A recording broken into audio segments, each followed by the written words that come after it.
Hey guys, tonight we're not going to talk about the grand narratives of kings and queens or the shining ideals of ancient civilizations. Oh no. Tonight, we're going to pull back the velvet curtain and peer into the harsh, often utterly terrifying realities that truly shaped the course of human history. The brutal ways, kingdoms rose and fell, and more. Boring history for sleep.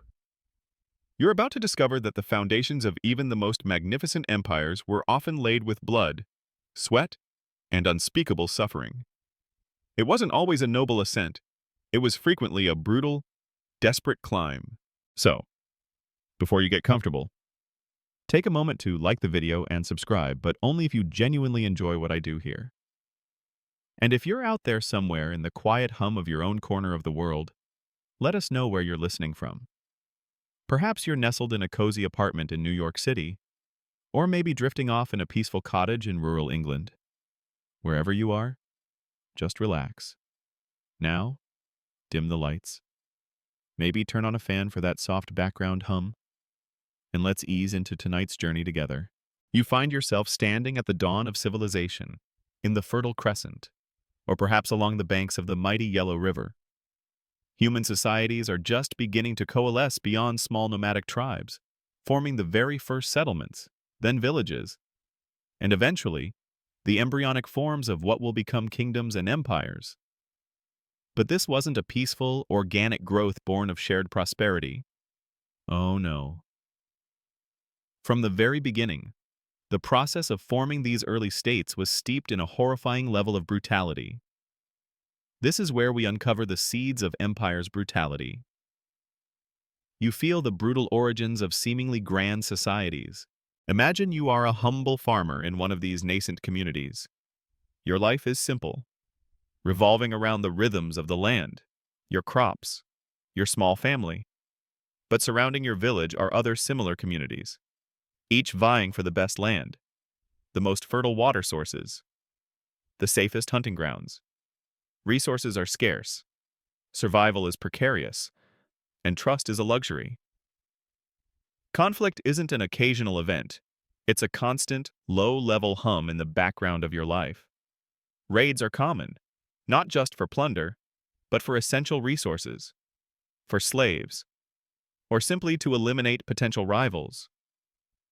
You live in a state of perpetual vigilance, knowing that any night could bring violence to your doorstep. The early leaders who emerged in these societies were not necessarily chosen for their wisdom or benevolence. Often, they were simply the strongest, the most ruthless, the most capable of organizing violence. They were the ones who could gather enough warriors to protect their own, and then to subdue others. You might see a charismatic warlord rise, promising protection from rival tribes, but demanding absolute loyalty and tribute in return. His authority is enforced not by law, but by the sharp edge of a sword and the fear in your heart. This is the very first seed of imperial brutality, the consolidation of power through force. Consider the process of uniting disparate villages or tribes into a larger entity. This wasn't done through democratic consensus or charming persuasion. It was done through conquest. You witness skirmishes, small battles that escalate into brutal wars of extermination. Villages are burned, fields are salted, and populations are enslaved or massacred. The survivors are forced to submit, to pay tribute, and to swear fealty to the conquering warlord. This unification is a horrifying process of coercion and bloodshed, where the weak are simply absorbed or annihilated by the strong. A little-known detail from early state formation is that the development of specialized weaponry, like bronze or iron tools, often directly fueled these cycles of conquest, giving one group a decisive, brutal advantage over others. The establishment of early states also relied heavily on forced labor. Remember those magnificent monuments, those early irrigation systems, those first city walls? They weren't built by happy, willing volunteers. They were built by conscripts, by conquered peoples, by slaves captured in raids. You might be forced to dig canals, to haul stones for a chieftain's palace, or to clear land for new farms, all without pay, often under brutal conditions. This early form of state-sponsored forced labor lays the groundwork for the monumental, horrifying projects seen in later empires, like the Great Wall of China or the Roman aqueducts. The seeds of systemic exploitation are sown very early on. Furthermore, the very concept of justice in these early states was often brutal and arbitrary. Laws were not always clear or consistent, and punishments were frequently swift and savage. You might witness public floggings, mutilations, or executions for what seemed like minor offenses. Justice was less about fairness and more about maintaining order through fear, demonstrating the absolute power of the ruling elite. This harsh, unforgiving legal system reinforces the brutal reality that your life and well-being are entirely dependent on the whims of your ruler. Historians still debate whether this early brutality was a necessary evil for the formation of stable states, or simply an inherent characteristic of nascent power structures. Some argue that such harsh measures were needed to impose order on chaotic societies, while others contend that they created lasting legacies of oppression. The specialization of roles, while leading to greater efficiency, also led to new forms of brutality. The warrior class emerged, trained for violence, often viewing civilians as mere resources to be protected or exploited.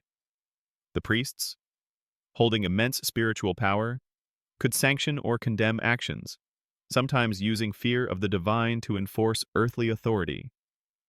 You find yourself caught between these powerful forces, your life dictated by the decisions of men who wield both earthly and spiritual power, often with brutal consequences. So, as you drift deeper into sleep, let the horrifying origins of human civilization settle in your mind.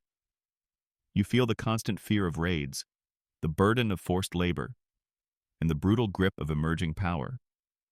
The rise of kingdoms was not a gentle, harmonious process, but a violent, relentless struggle, where survival often depended on one's willingness to inflict or endure immense suffering. You understand now that the glittering facades of later empires were built on foundations laid in blood and terror, a chilling testament to the brutal ways humanity first learned to organize itself.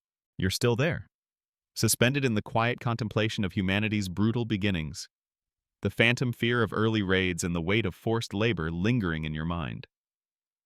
We've just touched upon how the very first kingdoms were forged in an anvil of violence and coercion.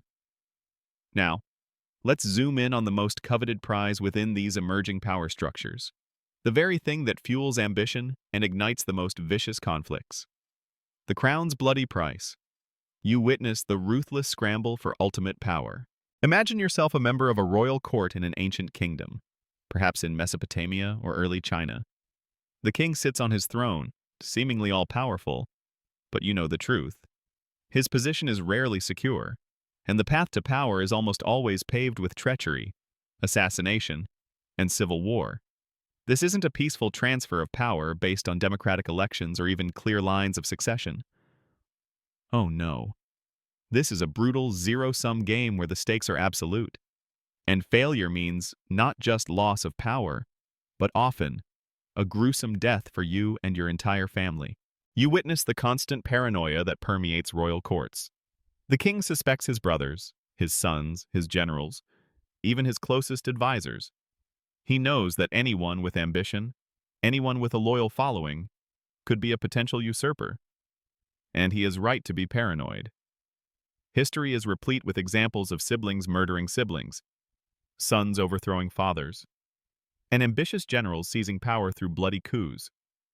You learn to walk on eggshells, to choose your words carefully, and to never appear too ambitious, lest you attract the unwanted attention of the reigning monarch. Consider the various methods by which power was seized. There's the direct assassination. You might hear whispers of a king dying suddenly, mysteriously, perhaps after a lavish banquet. Or you might witness the brutal public execution of a high-ranking official, accused of treason, a chilling message sent to anyone contemplating rebellion. Poisons were common, daggers were swift, and loyal guards could be bought. The horror lies in the intimate nature of this violence. It's often perpetrated by those closest to the throne, turning family into a viper's nest of suspicion and betrayal. A little-known detail from ancient Mesopotamian history is the frequent use of divination and omens by rulers to uncover perceived plots against them, highlighting the intense paranoia that defined their reigns. Then there are the palace coups. Imagine a night of terror, where loyalties shift in the shadows. You might be woken by the sounds of fighting within the palace walls, the clang of steel, the screams of the royal guard. By morning, a new face sits on the throne, having brutally eliminated the previous ruler and anyone associated with them. The swiftness and ruthlessness of these coups leave no doubt about the absolute nature of the power being contested.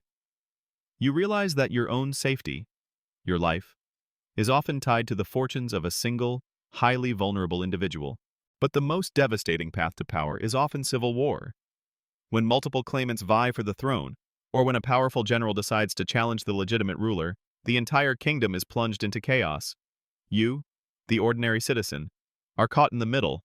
Your village might be plundered by one faction, your crops seized by another, your sons conscripted by both.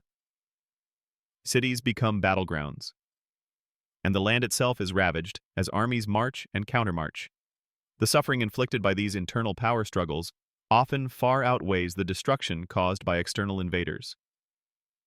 Historians still debate whether the constant cycle of civil wars in ancient kingdoms was an inevitable consequence of monarchical systems, or if specific cultural and political factors, unique to each civilization, contributed more to such instability. Some scholars argue that the absence of clear succession laws often exacerbated these conflicts. The concept of a legitimate heir often meant little if that heir lacked the strength or the military backing to claim their birthright. You might see a young prince, the rightful successor, brutally murdered by an ambitious uncle or a scheming minister. Or perhaps a king's favored son is sidelined by a more charismatic or militarily adept sibling. The brutality extends to innocent family members. Rivals for the throne often sought to eliminate entire bloodlines, including women and children, to prevent future challenges. The crown demanded not just a single life, but often the lives of an entire lineage.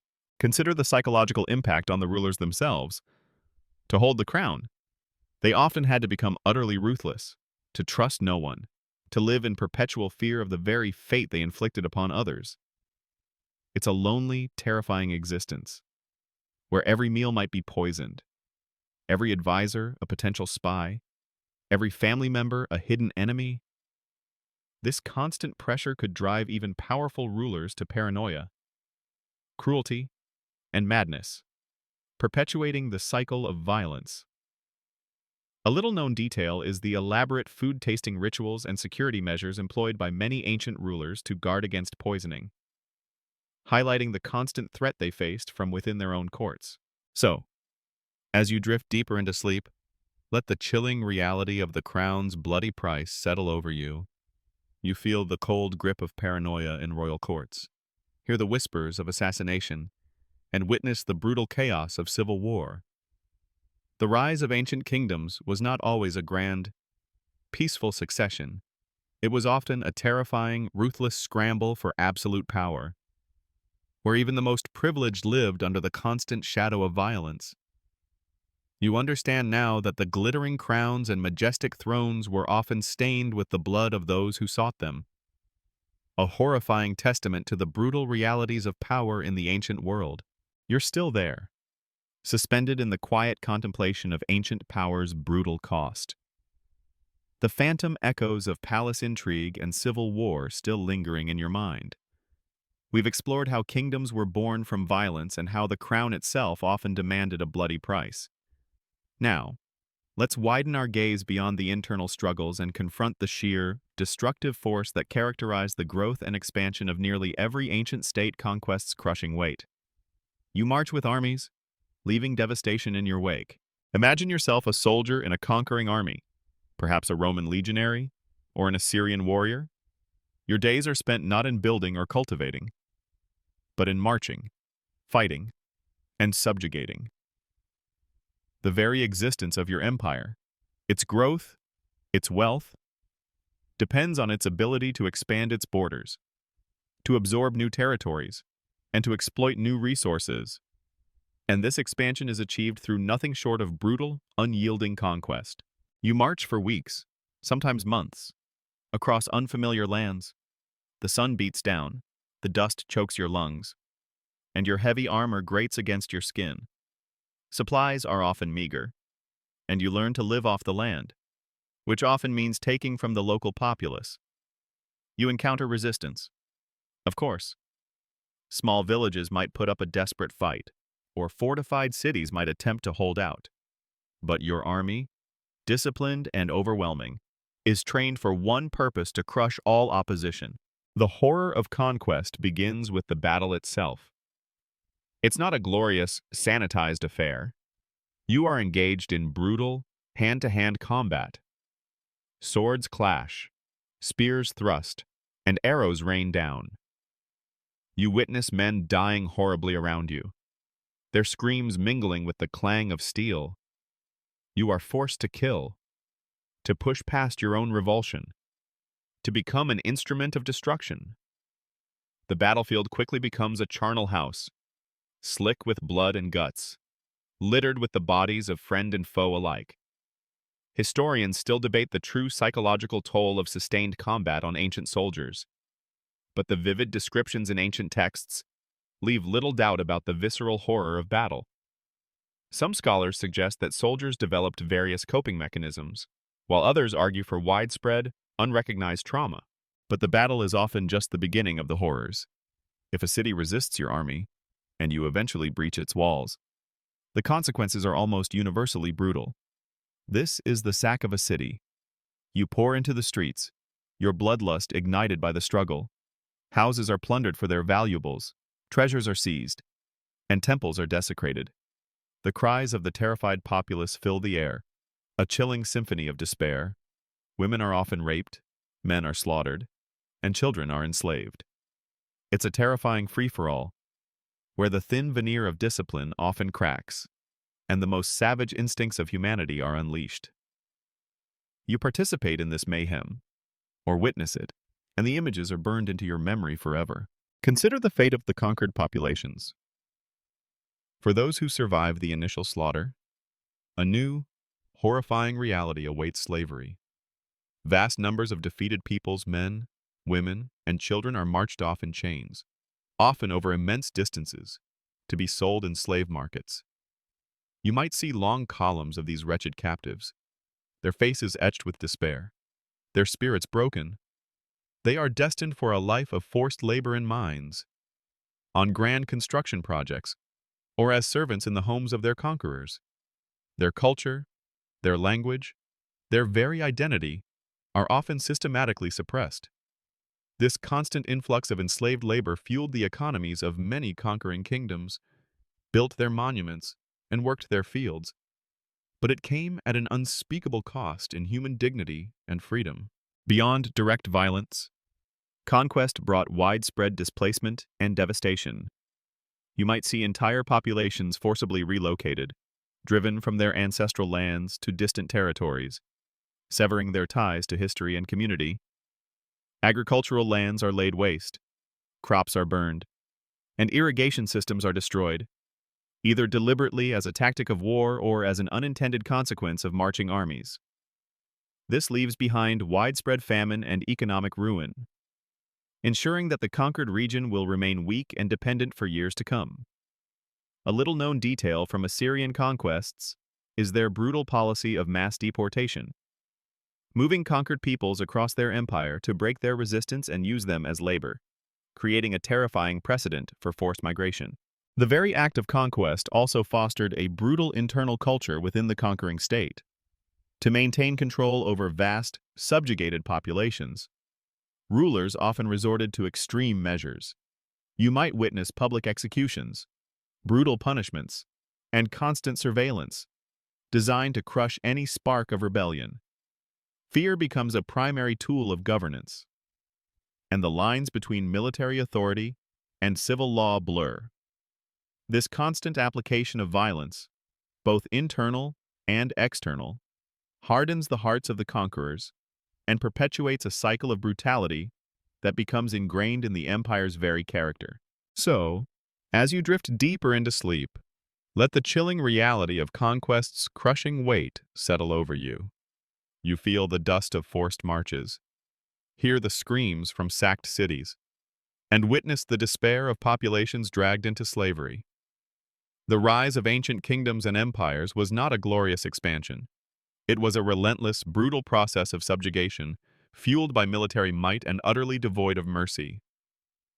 You understand now that the magnificent monuments and vast wealth of these empires were often built on a horrifying foundation of devastation, terror, and the systematic crushing of countless lives. It's a sobering thought, isn't it? That the very act of building an empire could be so utterly destructive. You're still there, suspended in the quiet contemplation of ancient devastation, the phantom echoes of brutal conquests and sacked cities lingering in your mind. We've explored how kingdoms violently rise, how crowns demand a bloody price, and how empires expand through brutal subjugation. Now, let's confront an enemy far more insidious than any army, one that strikes without warning, without mercy, and often brings even the mightiest civilizations to their knees: the plague's silent reaper. You feel an invisible horror decimate populations. Imagine yourself living in a bustling city in ancient times, perhaps Rome or Chang'an. Life is vibrant, commerce thrives, and the streets are teeming with people. Then, subtly at first, a terrifying change begins to unfold. People start to fall ill. A cough here, a fever there. Soon, the numbers swell. Your neighbors, your friends, your family members, they succumb one by one to an unseen force. This isn't just a seasonal sickness. This is an unstoppable wave of death. A pandemic that cares nothing for social status, military might, or imperial decree. The horror lies in its invisibility and its relentless spread. You can't see this enemy. You can't fight it with swords or spears, and you have no understanding of how it truly works. Ancient medical knowledge, while sometimes advanced in other areas, utterly failed in the face of widespread contagion. You might see doctors trying to balance humors, applying poultices, or performing rituals, all utterly powerless against a microscopic foe. The terrifying truth is that every breath you take, every touch, every crowded gathering, could be carrying the seeds of your demise. A humorous, if dark, thought if only they knew about hand washing, or, not living in literal filth, things might have been slightly better. And diseases like smallpox, measles, and various forms of influenza, or even more terrifying plagues like bubonic plague, would sweep through ancient populations with devastating effect. Imagine the Antonine Plague ravaging the Roman Empire in the 2nd century CE, or the plague of Justinian striking the Byzantine Empire in the 6th century CE, or the countless unnamed epidemics that ravaged ancient China. You witness the streets becoming eerily quiet, the marketplaces deserted, and the sounds of mourning replacing the laughter of daily life. Funeral pyres burn incessantly, their smoke a grim, constant reminder of the unseen killer's relentless march. The mortality rates are horrifying. You see populations decimated. Cities might lose a quarter, a third, or even half of their inhabitants in a single outbreak. Entire villages could be wiped out. This isn't just about individual deaths. It's a demographic catastrophe that fundamentally reshapes societies. Who will tend the fields? Who will man the armies? Who will rebuild the economy? The plague leaves behind a landscape of graves and silent, empty homes. Historians still debate the precise death tolls and long-term demographic impacts of major ancient plagues due to limited records. But archaeological evidence of mass graves and deserted settlements paints a chilling picture of widespread depopulation. Some scholars estimate that the Antonine Plague might have killed up to 5 to 10 million people across the Roman Empire. The economic consequences are immediate and devastating. With so many people dying, there are massive labor shortages. Fields lie fallow, workshops stand idle, and trade grinds to a halt. Supply chains collapse, leading to scarcity and soaring prices for basic goods. You might be a merchant finding your goods unsold, or a farmer with no one to help harvest your crops. The very fabric of the economy unravels, pushing societies into desperate struggles for survival, even if they've avoided direct conquest. Beyond the physical and economic devastation, the psychological and social impacts are profound. You witness widespread fear, panic, and despair. Traditional beliefs and authorities might be questioned when the gods seem powerless to stop the death. Social order can break down as people prioritize their own survival, sometimes leading to lawlessness and chaos. You see neighbors abandoning the sick, families turning on each other in desperation, or new, often extreme, religious movements gaining traction as people seek solace or an explanation for the inexplicable suffering. It's a world turned upside down by an invisible enemy. A little-known detail is that ancient remedies for plague were often worse than useless, sometimes involving bizarre practices like drinking mixtures of ground-up gems or burning fragrant woods to purify the air. These practices, rooted in superstition rather than science, provided false hope and did nothing to halt the relentless spread of disease. You might witness these desperate attempts, knowing deep down that they are futile, adding another layer of despair to the already grim situation. So, as you drift deeper into sleep, let the chilling reality of the plague's silent reaper settle over you. You feel the phantom cough, the burning fever, and the cold dread of an unseen killer sweeping through your ancient world.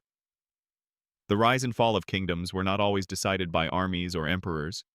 Often, they were at the mercy of microscopic forces beyond their comprehension or control. You understand now that even the mightiest civilizations could be brought to their knees, their populations decimated, their prosperity shattered, by a terrifying, invisible horror, a brutal truth that echoes even into our modern times. It's a sobering thought, isn't it? That mere illness could be such a devastating architect of ruin.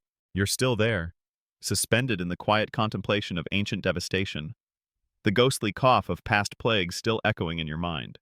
We've explored the brutal rise of kingdoms, the bloody scramble for power, the crushing weight of conquest, and the invisible horror of disease. Now, let's turn our attention to an equally insidious, often slower, but no less terrifying, architect of societal collapse, famine's gnawing hunger. You endure the agonizing, slow death of starvation. Imagine yourself as a peasant farmer in an ancient kingdom, your life utterly dependent on the bounty of the land. For most of history, your existence was a precarious balance. A good harvest meant survival. A bad harvest, or a series of bad harvests, meant unimaginable suffering. You live with a constant, unspoken anxiety about the weather, about the floods, about the droughts, forces entirely beyond your control that could, in an instant, plunge your family into the abyss of starvation. The horror of famine is its slow, agonizing progression. It doesn't strike with the suddenness of a plague or the violence of an army. Instead, it begins subtly. You notice the crops are stunted, the rains are late, or the locusts have descended like a biblical curse. Your reserves of grain begin to dwindle. You start to eat less, your stomach constantly rumbling, your energy slowly draining away. You watch your children's faces become gaunt, their eyes too large for their emaciated bodies. This isn't just hunger. It's a profound, physiological torment that grinds you down day after agonizing day. As the famine deepens, the social fabric begins to unravel. Food prices skyrocket in the markets, pushing essential sustenance far beyond the reach of ordinary people. You might see neighbors, once friendly, now eyeing each other with suspicion, hoarding their meager supplies. The desperate resort to eating anything, roots, bark, even dirt, to try and fill the void in their stomachs. You witness people abandoning their homes, leaving their villages in desperate search of food, becoming refugees in their own land, their weakened bodies barely able to carry them. This mass movement of starving people creates further chaos and disrupts any remaining semblance of order. A humorous, if dark, thought if only ancient peoples had invented the concept of a food bank, Perhaps some of this suffering could have been mitigated. The impact on the very young and the very old is particularly brutal. You see infants too weak to cry, their mothers too malnourished to produce milk. The elderly, already frail, succumb quickly, their bodies simply giving up the fight against relentless hunger. The death toll from famine can be astronomical, sometimes rivaling or even exceeding that of the deadliest plagues. Entire regions can be depopulated, leaving behind ghost towns and fields reverting to wilderness.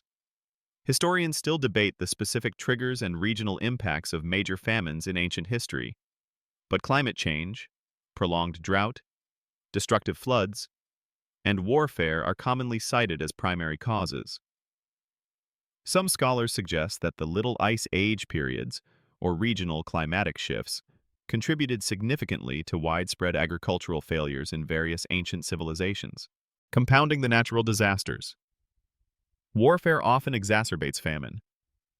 Imagine an army marching through your lands, destroying crops, seizing grain stores, and burning villages.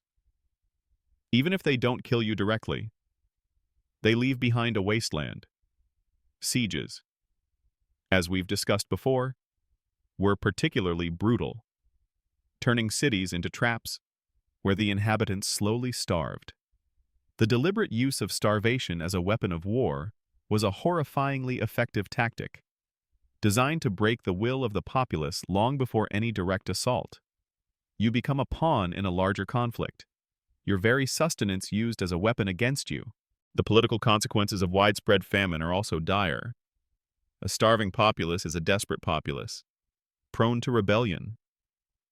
You might see desperate peasants rising up, raiding granaries, or attacking tax collectors, driven to violence by the primal need for food.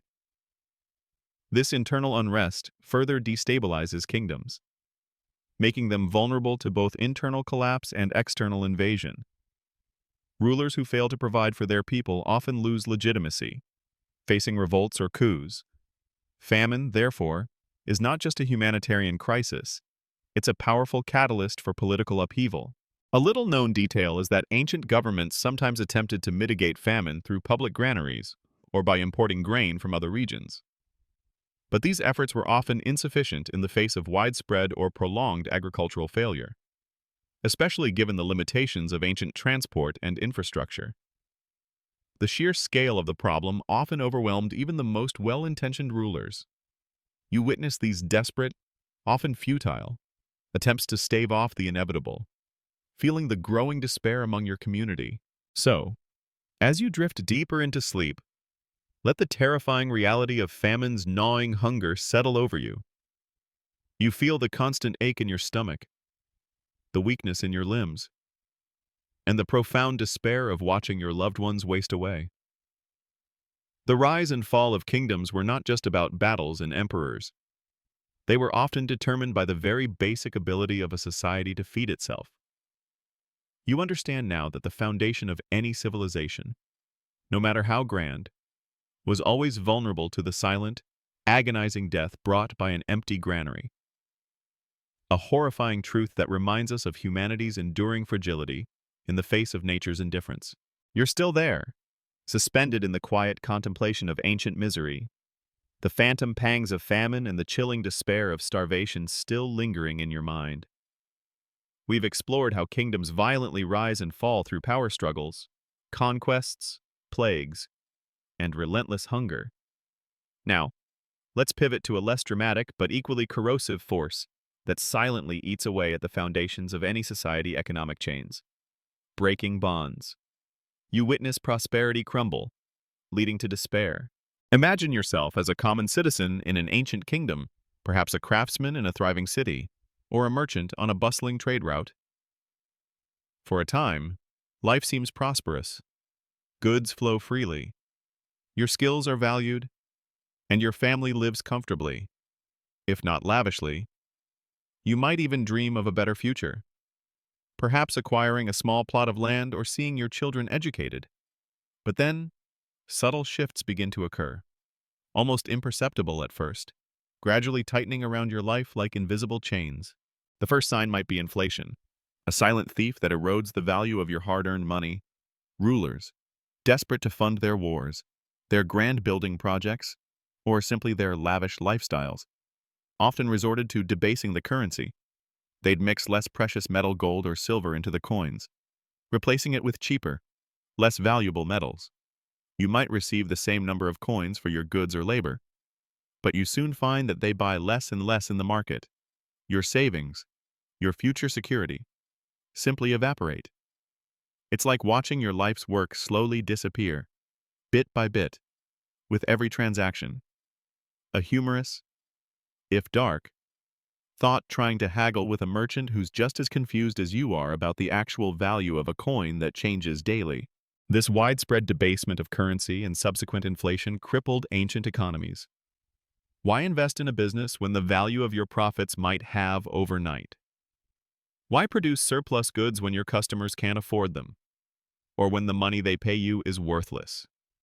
Trade slows down, production declines, and the vibrancy of the marketplace diminishes. You might see workshops closing, merchants defaulting on debts, and unemployment rising. The once bustling city streets become quieter, reflecting the growing despair. Compounding this, taxation often became oppressively burdensome as empires expanded or as they faced internal and external threats.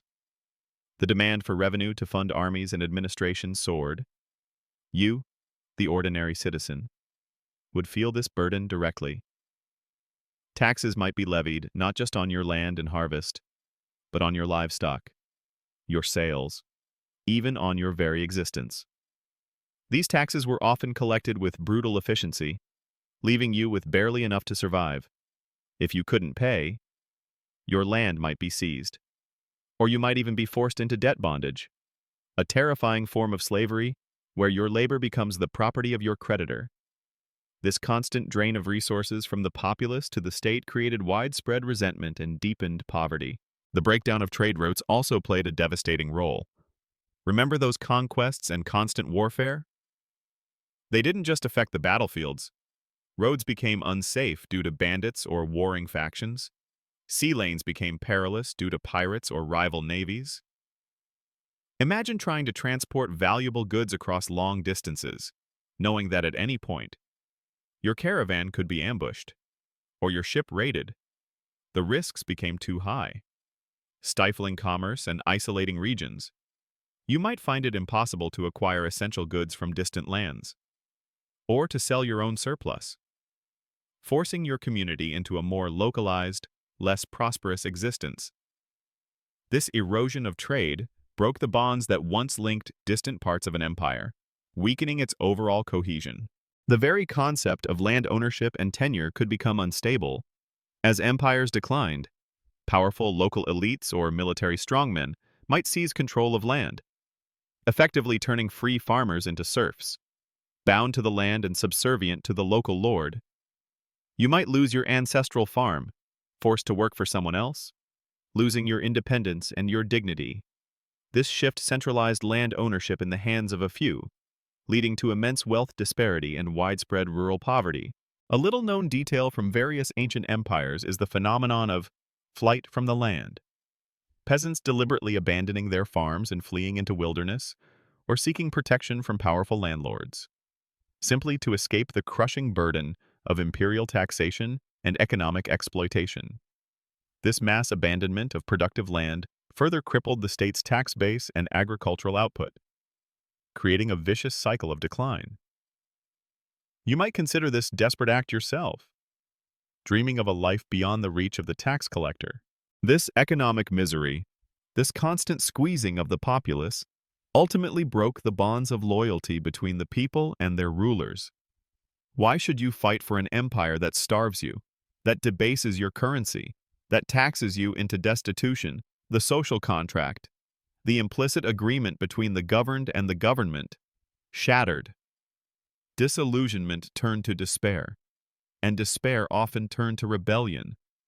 These economic chains weren't just financial, they were psychological and social, eroding trust and leading to widespread social unrest. So, as you drift deeper into sleep, Let the terrifying reality of ancient economic collapse settle over you. You feel the slow erosion of your savings, the crushing burden of taxes, and the desperate struggle to simply feed your family. The prosperity of kingdoms was often a fragile thing, easily shattered by the hidden forces of inflation, unsustainable spending, and disrupted trade.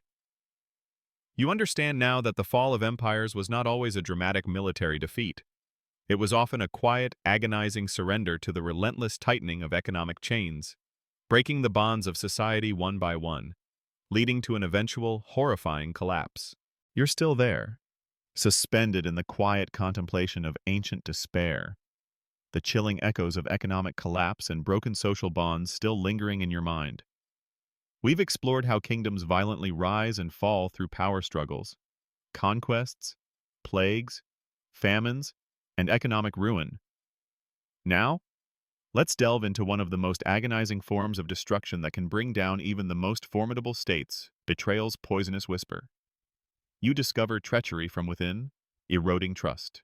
Imagine yourself as a loyal subject in a seemingly stable kingdom. You believe in your ruler, you trust your generals, and you rely on the integrity of your fellow citizens. But in the cutthroat world of ancient power, this trust is a fragile thing, easily shattered by ambition, greed, or fear.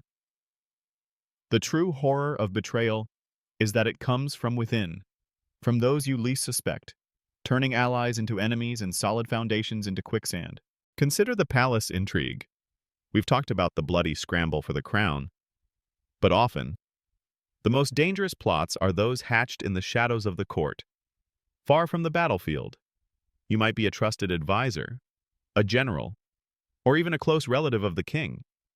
You witness the whispered conversations, the secret meetings, the subtle shifts in alliances. Ambition gnaws at the hearts of powerful figures, leading them to conspire against their own ruler, or against each other. The air in the royal palace is thick with suspicion, every smile a potential mask for daggers hidden behind backs. A humorous, if dark, thought if only they had a reliable lie detector, ancient courts would have been far less exciting. This internal treachery can manifest in countless horrifying ways. There's the assassination of a ruler, not by an external enemy, but by his own guards, his own servants, or even his own family. You hear the whispers of a poisoned meal, a dagger in the night, or a swift, silent strangling. The king you swore allegiance to is suddenly gone, replaced by a usurper who gained power through clandestine murder. This shatters the illusion of divine right and stability, making every future ruler seem vulnerable, every succession a potential bloodbath. The horrifying truth is that the greatest threat often sleeps in the next room. Then there's military betrayal. Imagine you are a soldier on the front lines, facing a formidable enemy. You hold your ground, fighting bravely, trusting that your commander will make the right tactical decisions, that reinforcements will arrive, and that your supply lines are secure. But then, horrifyingly, you learn that your general has secretly made a deal with the enemy, has intentionally left a flank exposed, or has even sold vital intelligence. Or perhaps a governor of a crucial frontier province simply opens the gates to an invading army, in exchange for personal wealth or power. This isn't just defeat, it's a profound betrayal of trust, leading to needless slaughter for loyal troops and the loss of vital territory. Historians still debate the frequency and impact of military betrayals in ancient warfare, but documented cases show they often led to catastrophic defeats and the downfall of dynasties, especially during periods of internal weakness.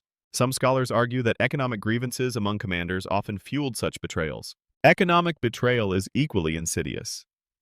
You might witness a powerful minister embezzling vast sums from the royal treasury, diverting funds meant for the army or public works into his own pockets.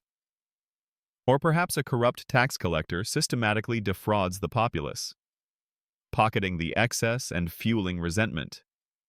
This internal corruption weakens the state from within, making it unable to fund its defenses, respond to crises, or maintain social order. The people suffer, while the corrupt elite grow rich, eroding the very bonds of trust that hold society together. A common, and particularly brutal, form of betrayal is the rebellion of powerful vassals or regional lords. In many ancient kingdoms, central authority was often tenuous, with powerful families or governors holding significant local power. When the central government weakened, or when a ruler proved unpopular, these vassals might choose to betray their oaths of fealty, raising their own armies and carving out independent kingdoms. You see the kingdom fragmenting from within, tearing itself apart as former allies become bitter enemies. This internal fracturing makes the entire entity vulnerable to external conquest. A little-known detail is that many barbarian invasions were actually successful because they found internal allies among disgruntled Roman governors or local populations who felt betrayed by Rome itself. The psychological impact of widespread betrayal is devastating. It fosters deep paranoia and cynicism throughout society. You no longer trust your leaders, your neighbors, or even your own family members if they are connected to power. Suspicion becomes rampant. Social cohesion breaks down, and the ability of the state to function effectively is severely compromised. When the very foundations of trust are eroded, a kingdom becomes ripe for collapse. You live in fear not just of external threats, but of the insidious, unseen enemies that might be lurking in plain sight. So, as you drift deeper into sleep, let the chilling reality of betrayal's poisonous whisper settle over you. You feel the cold sting of deceit, the shock of treachery from trusted allies, and the pervasive fear that gnaws at the heart of even the strongest kingdoms. The rise and fall of empires were not always decided by grand battles or economic forces. Often, they were undone by the subtle, insidious acts of betrayal from within, shattering trust and eroding the very foundations of power. You understand now that the most horrifying threats often come not from beyond the borders, but from the hearts of those you once called your own. You're still there, suspended in the quiet contemplation of ancient deceit, the chilling whispers of betrayal still lingering in your mind. We've explored how kingdoms violently rise and fall through internal power struggles, brutal conquests, devastating plagues, gnawing famines, economic ruin, and insidious treachery. Now, let's turn our gaze to a force far older and more powerful than any human ambition, one that respects no crowns, no armies, and can bring even the mightiest civilizations to their knees, natural disasters unseen hand. You face the raw, unyielding power of the earth. Imagine yourself living a seemingly stable life in an ancient kingdom, perhaps cultivating your fields near a mighty river, or dwelling in a bustling city built on a fertile plain. Your existence, already precarious, is utterly dependent on the stability of the natural world. But then, without warning, the earth itself seems to turn against you, unleashing forces that dwarf any human conflict. Consider the horror of a massive flood. You wake up to the terrifying sound of rushing water, an ominous roar that quickly turns into a destructive torrent. Rivers, once the lifeblood of your civilization, providing irrigation and transport, now swell beyond their banks, swallowing entire villages, sweeping away homes, crops, and livestock. You climb to higher ground, watching helplessly as your livelihood, your entire world, is submerged beneath a vast, muddy expanse. The immediate death toll can be immense, but the aftermath is even more horrifying: widespread displacement, famine as crops are destroyed, and the spread of disease from contaminated water. Historians still debate the specific causal links between ancient floods and dynastic changes in early civilizations, but there's a strong consensus that major flood events often coincided with periods of instability and decline. Some scholars argue that the mandate of heaven in China could be lost if a ruler failed to control the rivers. Then there's the terror of drought. This is a slower, more agonizing death than a flood. The rains simply don't come. The sun beats down relentlessly, baking the earth into a cracked, barren wasteland. Your crops wither and die in the fields. Your wells dry up, and your livestock perish from thirst and lack of pasture. You watch your community slowly starve, day after agonizing day. The psychological toll of prolonged drought, of watching your world slowly turn to dust, is immense. It forces mass migrations, leading to conflicts over dwindling resources, and can destabilize entire regions, sparking the very wars that further weaken kingdoms. A humorous, if dark, thought. Wishing you had invested in some ancient, rudimentary form of air conditioning during those scorching, rainless summers. Earthquakes are another terrifying, instantaneous disaster. You are going about your daily life, and then, without warning, the ground beneath your feet begins to tremble violently. Buildings sway, walls crack, and mighty temples crumble into dust. You hear the terrifying roar of collapsing structures, the screams of those trapped beneath the rubble. An entire city can be reduced to ruins in mere minutes. The immediate death toll is immense, and the survivors are left with nothing but shattered homes and widespread chaos. The long-term impact on trade, governance, and morale can be catastrophic, pushing already fragile kingdoms into irreversible decline. A little-known detail is that ancient cities often experienced multiple recurring seismic events, forcing them to constantly rebuild and live with the omnipresent threat of the ground literally shaking their world apart. Beyond these major disasters, unpredictable weather patterns or volcanic eruptions could also wreak havoc. A sudden, unexpected winter storm could devastate harvests and lead to mass starvation. A volcanic eruption, even a distant one, could unleash ash clouds that block out the sun, causing volcanic winters and crop failures for years. These seemingly random acts of nature were inexplicable to ancient peoples, often attributed to divine wrath or cosmic imbalance, leading to widespread fear and a sense of powerlessness against forces far greater than any emperor or army. The horror lies in the utter lack of control. You cannot negotiate with a flood, bribe a drought, or fight an earthquake. Your mighty legions are useless.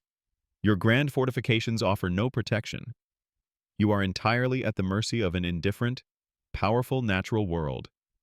This profound helplessness, this terrifying vulnerability to forces beyond human comprehension, often expose the inherent fragility of ancient states, no matter how powerful they seemed. When the foundations of agriculture and basic survival were shattered by nature, the subsequent social and political collapse was often inevitable. So, as you drift deeper into sleep, let the terrifying reality of natural disasters' unseen hand settle over you. You feel the phantom tremor of the earth, the cold rush of floodwaters, and the burning thirst of a prolonged drought. The rise and fall of kingdoms were not always decided by the clash of empires or the whims of rulers. Often, they were at the mercy of the raw, unyielding power of the natural world. You understand now that even the most formidable civilizations were fundamentally dependent on the fragile balance of nature. A horrifying truth that reminds us of humanity's enduring vulnerability in the face of forces far grander and more indifferent than any human ambition. You're still there, suspended in the quiet contemplation of ancient vulnerability, the raw power of natural disasters still lingering in your mind. We've explored how kingdoms violently rise and fall through internal power struggles, brutal conquests, devastating plagues, gnawing famines, economic ruin, insidious treachery, and the unpredictable wrath of nature. Now, let's turn our attention to another powerful force that shaped the fate of empires, often leading to tragic and horrifying ends: cultural clashes, violent ends. You witness societies clashing, leading to destruction. Imagine yourself living in an ancient empire at a crossroads, where your familiar customs, languages, and gods suddenly come into direct, often brutal, conflict with those of another powerful group. This isn't just a simple border dispute.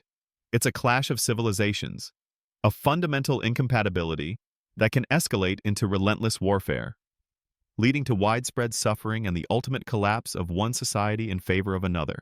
Consider the dynamic between settled agricultural empires and nomadic steppe peoples. You might be a farmer in a sedentary society, valuing stability, fertile land, and hierarchical order. To you, the nomads beyond your borders are barbarians, uncivilized, unpredictable, and a constant threat to your way of life. They, in turn, might view your settled lands as rich pastures to be exploited, and your cities as tempting sources of plunder. This fundamental difference in lifestyle and values creates a perpetual state of tension, often erupting into horrifying conflicts. You witness the constant fear of raids, the destruction of your villages, and the terror of being taken captive by these foreign invaders whose customs and language are utterly alien to you. Conversely, imagine yourself as a member of a nomadic tribe. You value freedom, mobility, and the strength of your clan.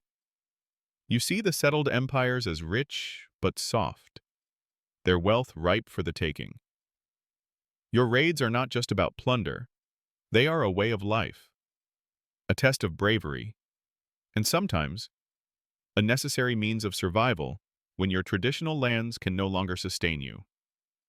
When you encounter a mighty empire, the clash is inevitable, leading to brutal battles where your speed and ferocity meet their organized formations and fortifications.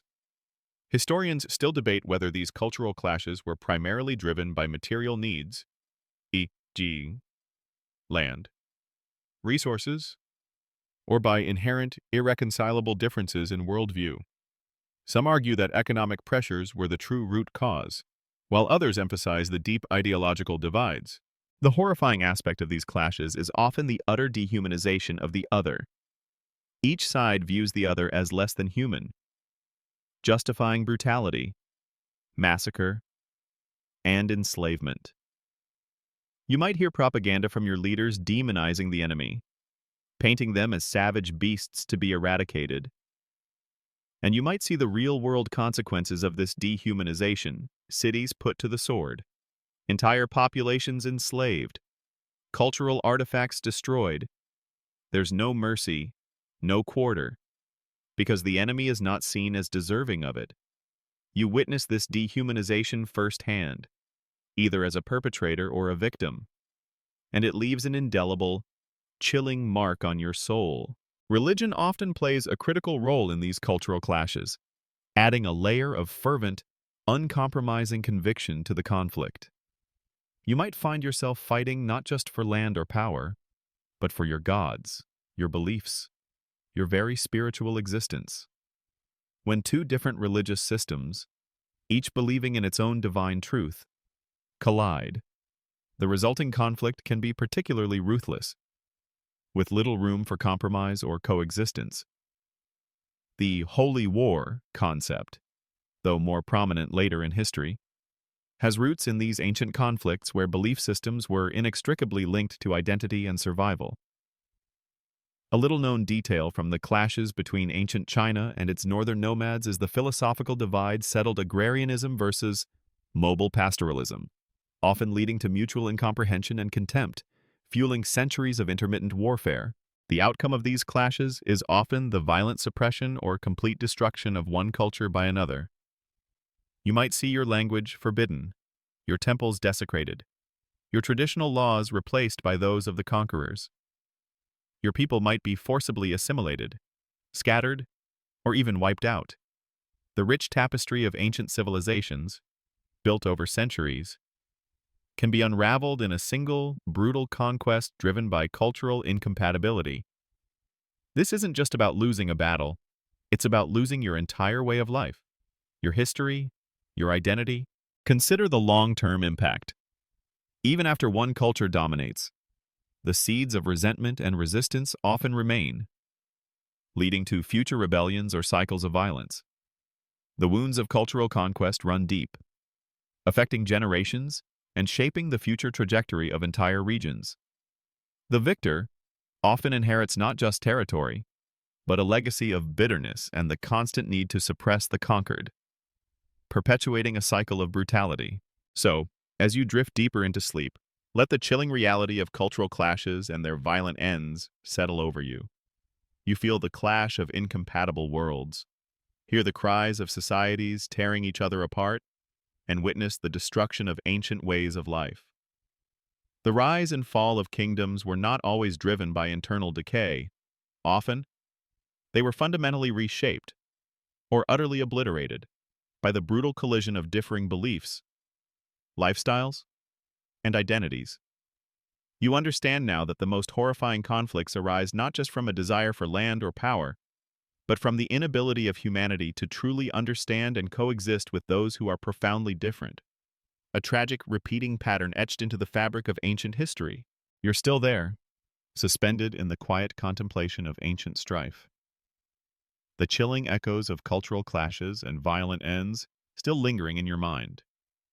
We've journeyed through the brutal beginnings of kingdoms, the bloody scramble for power, the crushing weight of conquest, the invisible horrors of plagues and famines, the insidious creep of economic ruin and betrayal, and the raw, unyielding power of natural disasters.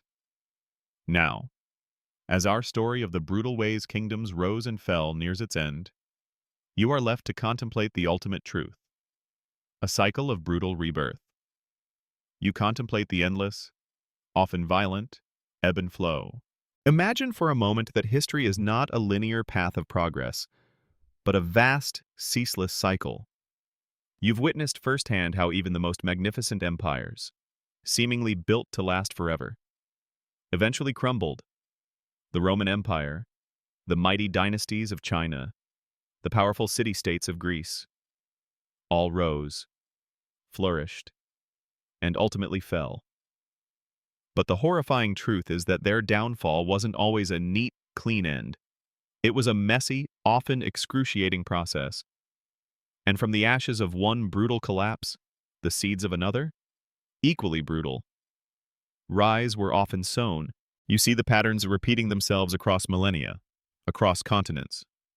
The power struggles for the crown, seemingly unique to one dynasty, echo in the courts of another, thousands of miles and centuries away. The devastating impact of plague or famine, crushing one civilization, would resurface to cripple another. The relentless cycle of conquest and subjugation, where the strong devour the weak, is a constant, horrifying engine of change throughout ancient history. This isn't just a series of isolated events. It's a fundamental, repeating rhythm, a brutal dance of creation and destruction. Historians still debate whether there are truly cycles in history, or if each event is unique. Some scholars argue that while patterns appear, specific circumstances always make each rise and fall distinct, while others emphasize the universal human tendencies that lead to recurring outcomes. The fall of a kingdom is rarely a gentle fading, it's often a cataclysm. You remember the sacking of cities, the widespread massacres, the enslavement of populations. This is the ultimate, horrifying price of societal collapse. And for those who survive, the aftermath is a desperate struggle for existence in a world turned upside down. Law and order break down. Famine and disease become rampant, and life reverts to a more primitive, precarious state. You might find yourself foraging for food, hiding from bandits, or swearing fealty to a new, local warlord, simply to survive. This dark age is the brutal womb from which new societies will eventually emerge. But from this very brutality, new forms of power, new social structures, and new ways of life inevitably begin to form. The very chaos of collapse provides opportunities for new leaders to rise, for new groups to assert dominance, for new ideas to take root. You witness charismatic warlords unifying desperate populations, promising protection in exchange for loyalty, recreating the very power structures that often led to the downfall of the previous regime. The lessons of brutality are often learned, but not always in ways that lead to peace. Instead, they often lead to more refined, more effective forms of coercion and control. A humorous, if dark, thought humanity seems perpetually destined to make the same mistakes, just with different uniforms and slightly fancier weapons. A little-known detail from the Dark Ages that followed the fall of various empires is the unexpected pockets of cultural and technological preservation that often occurred. Monasteries might safeguard ancient texts, isolated communities might retain specialized skills, or conquered peoples might subtly influence their new rulers. This quiet persistence of knowledge and culture, often in the face of widespread chaos, eventually contributes to the rebirth of new, albeit different, civilizations. These embers, glowing faintly in the darkness, remind you that destruction is rarely absolute. The empires of the past, with all their grandeur and all their horrors, were ultimately mortal. They were built by human hands, sustained by human effort, and ultimately brought down by human failings and the indifferent forces of nature. Their rise was brutal, their peak often maintained through violence, and their fall almost invariably catastrophic. But from each collapse, new beginnings, however small, however violent, would always emerge, continuing the endless cycle. So, as you close your eyes, let the vast, unending rhythm of history settle over you. You've seen the raw, uncompromising ways kingdoms rose and fell, the brutal realities behind the grand narratives, the cycle of power, violence, and rebirth is a fundamental truth, etched into every ruin, whispered by every ancient wind. You understand now that the story of civilization is not a simple upward climb, but a complex, often terrifying dance of creation and destruction, a brutal legacy that continues to shape our world, even in the quiet of this very night. It's a sobering thought, isn't it? That the very act of building the future often starts from the ruins of a brutal past?